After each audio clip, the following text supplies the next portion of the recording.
Dear student, आज हम BSc part second के अंदर पेपर थर्ड स्टार्ट करना जा रहे हैं। इस पेपर के अंदर अपने पास में दो किताबें हैं। पहली किताब है न्यूमेरिकल एनालिसिस, दूसरी किताब है vector calculus.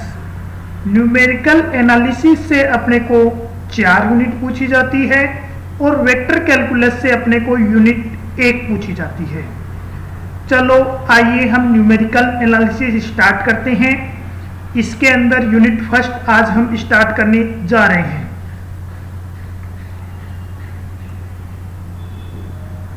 My self doctor Prakash Goyal, MSc B.Ed PhD। आज हम पहला चैप्टर स्टार्ट करने जा रहे हैं। इस चैप्टर का नाम है interpolation for equal intervals, forward and backward difference interpolation. तो आज हम केवल इस चैप्टर का जो टॉपिक है उसी के बारे में चर्चा करेंगे। इस चैप्टर का नाम है इंटरपोलेशन। आपको इंटरपोलेशन के बारे में बताया जाएगा, क्या होता है इंटरपोलेशन। इक्वल इंटरवल के बारे में बताया जाएगा, क्या होता है इक्वल इंटरवल्स, किसे कहते हैं इक्वल इंटरवल्स। तो आइए सबसे पहले हम एग्जाम्पल लेके इक्वल इंटरवल के बारे में चर्चा करते हैं। अपने पास में ये एक डेटा टेबल है। इसके अंदर अलग अलग ईयर के अंदर अलग किसी देश की पॉपुलेशन करोड़्स में दी गई है। यहाँ पर 1990 के अंदर किसी देश की पॉपुलेशन 20 करोड़ है। 2000 के अंदर इसकी पॉपुलेशन 30 करोड़ हो जाती है। 2010 के अंदर इसकी पॉपुलेशन 42 करोड़ हो जाती है। 2020 के अंदर इसकी पॉपुलेशन 60 करोड़ हो जाती है। तो अपने को केवल यहाँ पे ये चेक करना है ये इक्वल इंटरवल है या नहीं है। इक्वल इंटरवल चेक करने के लिए आपको इसके x के मान देखने हैं। यहाँ पर x की वैल्यू हम देखते हैं तो 2x की वैल्यू के बीच का डिफरेंस 10 है। 2x की वैल्यू के बीच का डिफरेंस 10 है, तो ये यहाँ पर इक्वल इंटरवल कहलाएगा और इस इक्वल इंटरवल की वैल्यू यहाँ पर 10 है। और एग्जाम्पल के बारे में हम चर्चा करते हैं। देखिए इक्वल इंटरवल का एग्जाम्पल, यहाँ पर x की वैल्यू 3.60 है, 3.65 है, 3.70 है, 3.75 है। तो यहाँ पर हम देखते हैं 2x के वैल्यू का डिफरेंस कितना आ रहा है, 0.05 आ रहा है। यहाँ पर भी दो मानों का अंतर 0.05 आ रहा है। यहाँ पर भी डिफरेंस बिटवीन 2x कितना आ रहा है, 0.05। तो यहाँ पर ये भी इक्वल इंटरवल है। अब हम इक्वल इंटरवल की डेफिनेशन के बारे में चर्चा करते हैं। आइए इक्वल इंटरवल की डेफिनेशन हम पढ़ते हैं। If the value of a independent variable या फिर argument x is at the same distance in the data table। यहाँ पे देखिए ये जो x के मान है इनको हम इंडिपेंडेंट वेरिएबल कहेंगे या फिर आर्ग्यूमेंट कहेंगे। इनके जो x के मान है वो सेम डिस्टेंस के ऊपर हो। आइए वापस डेफिनेशन के ऊपर आते हैं। If the value of independent variable या फिर argument x is at the same distance in the data table, that is the difference between the two consecutive independent variable या फिर arguments is equal, and then this interval is called the equal interval। तो अपने पास में यदि इन दो x के मानों का डिफरेंस यदि इक्वल आए तो उसे हम इक्वल इंटरवल कहते हैं। आइए अब हम अपना चैप्टर का नाम है equal interval and interpolation for equal interval. Equal interval के बारे में आप अच्छे से समझ चुके हैं। अब हम इंटरपोलेशन के बारे में समझते हैं। आइए वापस हम वही एग्जांपल लेते हैं। ये अपने पास में डेटा टेबल है। ये विभिन्न ईयर्स के अंदर विभिन्न जनसंख्याएं अपने को गिवन है। तो इंटरपोलेशन हम किसे कहेंगे? ये सारे के सारे x की वैल्यूज है। इन x की वैल्यूज के लिए, इनकी बीच की x की वैल्यूज के लिए, जैसे मेरे को 2005 के लिए इसी देश की जनसंख्या फाइंड करनी है, पॉपुलेशन फाइंड करनी है, कितनी होगी, तो ये मेथड अपने पास में इंटरपोलेशन कहलाता है।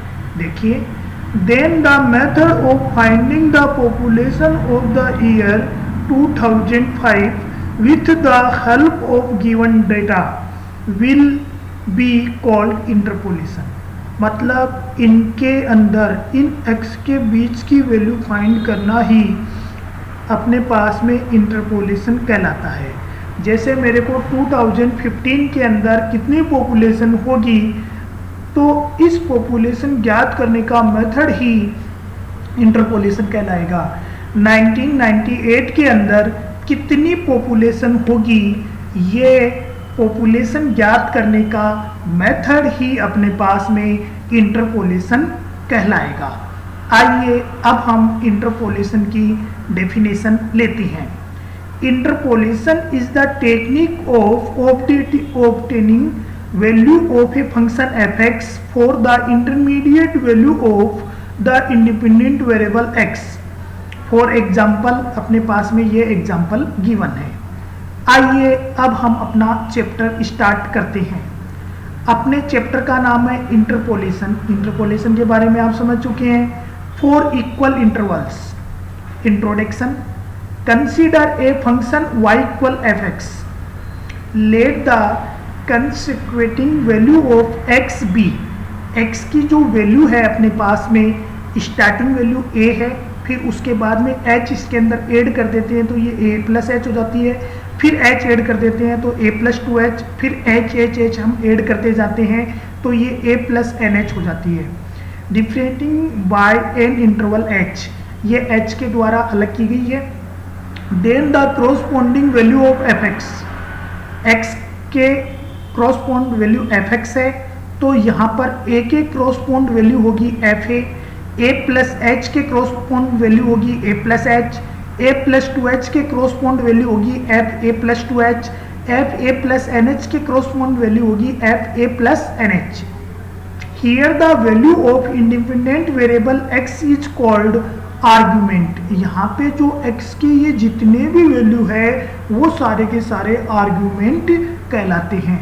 And corresponding value of dependent variable y, ये y की जो डिपेंडेंट वेरिएबल y की जो वैल्यू है वो अपने पास में यहाँ पर एंट्री कहलाती है। इक्वल इंटरवल के बारे में आप पढ़ चुके हैं। इंटरपोलेशन के बारे में आप पढ़ चुके हैं कि भाई कि अपने को बीच की वैल्यू निकालनी हो, बीच की x की वैल्यू के लिए f(x) फाइंड करना ही अपने पास में इंटरपोलेशन कहलाता है। जैसे इस टेबल के अंदर 2005 के अंदर पॉपुलेशन फाइंड करने का जो मेथड है वो अपने पास में इंटरपोलेशन कहलाएगा। अब हम वापस अपने चैप्टर के ऊपर आते हैं। चैप्टर का नाम है इंटरपोलेशन और इक्वल इंटरवल। इंटरपोलेशन के बारे में आप पढ़ चुके हो, इक्वल इंटरवल के बारे में पढ़ चुके हो। अब हम फॉरवर्ड डिफरेंस इंटरपोलेशन के बारे में पढ़ेंगे। आइए फॉरवर्ड इंटरपोलेशन लेते हैं अपन। Forward difference, del f(x) del fa के लिए फॉर्मूला रहेगा fa plus h minus fa। अभी बताएंगे ये फॉर्मूला क्यों होता है, अभी आपको ये फॉर्मूला याद रखना है। सेकेंड फॉरवर्ड डिफरेंस के लिए फॉर्मूला रहेगा, यहाँ पर डेल है तो यहाँ पे डेल स्क्वायर आ जाएगा, यहाँ पे कुछ नहीं लग रहा तो अपने को डेल लगा देना है, मतलब ये डेल स्क्वायर है तो ये इससे कम रहेगा। nth फॉरवर्ड डिफरेंस के लिए यहाँ पर डेल n f है तो यहाँ पर a कम हो जाएगा, del n minus 1 f a plus h minus del n minus 1 f a। अब हम फॉरवर्ड डिफरेंस टेबल बनाना सीखेंगे। इस चैप्टर की जो जान है वो फॉरवर्ड डिफरेंस टेबल ही है। अगर अपने को फॉरवर्ड डिफरेंस टेबल आ गई तो हम इस चैप्टर के जितने भी एग्जाम्पल और क्वेश्चन हैं वो आसानी से हम कर सकते हैं। आइए हम फॉरवर्ड डिफरेंस टेबल बनाना सीखते हैं। सबसे पहले x की वैल्यू को अभी आपने थोड़ी देर पहले पढ़ा है, आर्गुमेंट कहते हैं। x के इनिशियल मान को a के द्वारा रिप्रेजेंट करें। चूंकि ये इक्वल इंटरवल है तो इस a के अंदर h जोड़ने पर a प्लस h हो जाएगा, फिर h जोड़ने पर a प्लस 2h, फिर h जोड़ने पर a प्लस 3h। आपको पता है y इक्वल एफ एक्स होता है, तो यहाँ पर a है तो ये एफ ए बन जाएगा, ये a प्लस एच है तो ये एफ ए प्लस एच हो जाएगा, a प्लस 2h के लिए एफ ए प्लस 2h हो जाएगा, a प्लस 3h के लिए एफ ए प्लस 3h हो जाएगा। अब हम फर्स्ट फॉरवर्ड डिफरेंस फाइंड करते हैं। अभी आपने फर्स्ट फॉरवर्ड डिफरेंस का फॉर्मूला पढ़ा था, F a plus h minus F A. देखिए इसको कैसे फाइंड करना है। इसके लिए आपको इन दोनों के बीच में यहाँ पे लिखना है और आपको याद रखना है नीचे वाला माइनस ऊपर वाला। नीचे वाला है यहाँ पे एफ ए प्लस एच और ऊपर वाला है एफ ए, तो नीचे वाले में से ऊपर वाला माइनस कर देंगे और ये फर्स्ट डिफरेंस है तो इसको डेल एफ ए के द्वारा रिप्रेजेंट करेंगे। ए के बाद में ए प्लस एच आता है तो इसको del f a plus h लिखेंगे इक्वल। इसके लिए भी वही फॉर्मूला रहेगा, नीचे वाला है एफ ए प्लस 2h, तो यहाँ पर एफ ए प्लस 2h लिख देंगे, माइनस ऊपर वाला है एफ ए प्लस एच, तो एफ ए प्लस लिख देंगे हम। इसी तरीके से ए प्लस एच के बाद में ए प्लस 2h आएगा। अपने को करना है नीचे वाला माइनस ऊपर वाला, तो F a plus 3h minus F a plus 2h। ये अपना फर्स्ट फॉरवर्ड डिफरेंस हो जाएगा। अब अपने को सेकेंड फॉरवर्ड डिफरेंस फाइंड करना है, तो पहला सेकेंड फॉरवर्ड डिफरेंस होगा डेल स्क्वायर एफ ए, फिर उसके बाद में आएगा del square f a plus h. अपने को इन दोनों में से माइनस करना है। माइनस कैसे करेंगे, नीचे वाला है del f a plus h, यहाँ पे लिख देंगे, माइनस ऊपर वाला डेल एफ ए, तो डेल एफ ए यहाँ पे लिख देंगे। इसी तरीके से ये होगा नीचे वाला माइनस ऊपर वाला, नीचे वाला है del f a plus 2h minus del f a plus h, तो ये अपन ने माइनस यहाँ पे कर दिया है।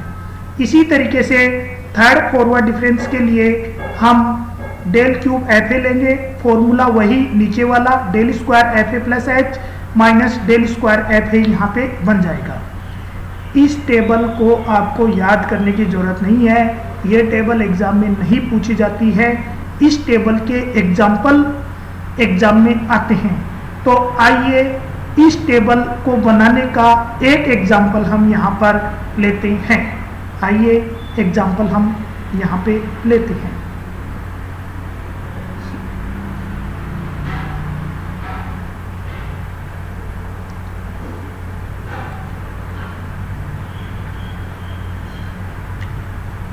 ये अपने पास में एक फॉरवर्ड डिफरेंस बनी हुई है। इस फॉरवर्ड डिफरेंस टेबल को हम समझेंगे ये फॉरवर्ड डिफरेंस किस तरीके से बनी हुई है।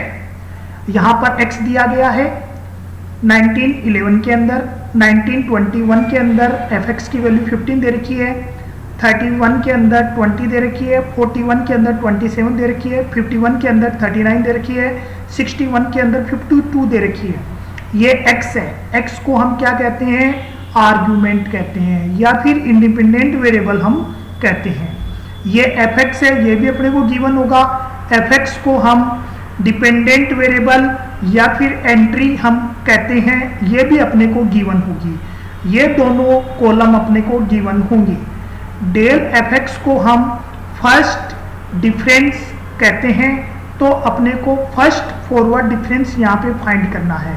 तो मैंने अभी बताया था, बहुत ही सिंपल है, नीचे वाला माइनस ऊपर वाला। 15 में से 12 माइनस करेंगे तो 3 आ जाएगा, 20 में से 15 माइनस करेंगे तो 5 आ जाएगा, 27 में से 20 माइनस करेंगे तो 7 आ जाएगा, 39 में से 27 माइनस करेंगे तो 12 आ जाएगा, 52 में से 39 माइनस करेंगे तो 13 आ जाएगा। अब हम सेकेंड फॉरवर्ड डिफरेंस फाइंड करेंगे। सेकेंड फॉरवर्ड डिफरेंस के लिए 13 में से 12 माइनस करेंगे 1, 12 में से 7 माइनस करेंगे 5, 7 में से 5 माइनस करेंगे 2, 5 में से 3 माइनस करेंगे 2। इसी तरीके से थर्ड डिफरेंस के अंदर क्या करोगे, 1 में से 5 माइनस करोगे -4, 5 में से 2 माइनस करेंगे 3, 2 में से 2 माइनस करेंगे 0, -4 में से 3 माइनस करेंगे -7, इसी तरीके से 3 में से 0 माइनस करेंगे 3, -7 में से 3 माइनस करेंगे -10। बहुत ही सिंपल फॉरवर्ड डिफरेंस टेबल बनाना बहुत ही आसान है। अगर फॉरवर्ड डिफरेंस टेबल बना लेते हैं तो अपना आधा क्वेश्चन कंप्लीट हो जाता है। आइए हम और एग्जांपल लेते हैं फॉरवर्ड डिफरेंस टेबल के। देखिए इसके अंदर ये x, इसको हम आर्गुमेंट या इंडिपेंडेंट वेरिएबल कहते हैं, ये अपने को गिवन होगा। fx जिसे हम एंट्री कहते हैं, ये भी अपने को गिवन होगी। अब अपने को फर्स्ट डिफरेंस फाइंड करना है। फर्स्ट फॉरवर्ड डिफरेंस के लिए 66 में से 46 माइनस कर देंगे 20, 81 में से 66 माइनस कर देंगे 15, 93 में से 81 माइनस कर देंगे 12, 101 के अंदर 93 माइनस कर देंगे 8। तो ये अपने पास में फर्स्ट डिफरेंस आ जाएगा। अब अपने को सेकंड फॉरवर्ड डिफरेंस फाइंड करना है, तो 15 में से 20 माइनस करेंगे -5, 8 के अंदर से 12 माइनस करेंगे -4। इसी तरीके से अपने को 4 फॉरवर्ड डिफरेंस फाइंड करना है, तो -1 में से -2 करेंगे तो -3 हो जाएगा। ये आज आपको केवल ये जितने भी एग्जाम्पल दे रखे हैं, इन सभी एग्जाम्पल के लिए फॉरवर्ड डिफरेंस टेबल बनाना है और देखना है कि आपसे बराबर फॉरवर्ड डिफरेंस टेबल बन पा रही है या नहीं बन पा रही। अगर आपसे ये फॉरवर्ड डिफरेंस टेबल नहीं बन पा रही है तो आपको मेरे व्हाट्सएप नंबर पे संपर्क करना है। कल हम इसके जितने भी एग्जाम्पल और क्वेश्चन हैं वो सारे के सारे करेंगे।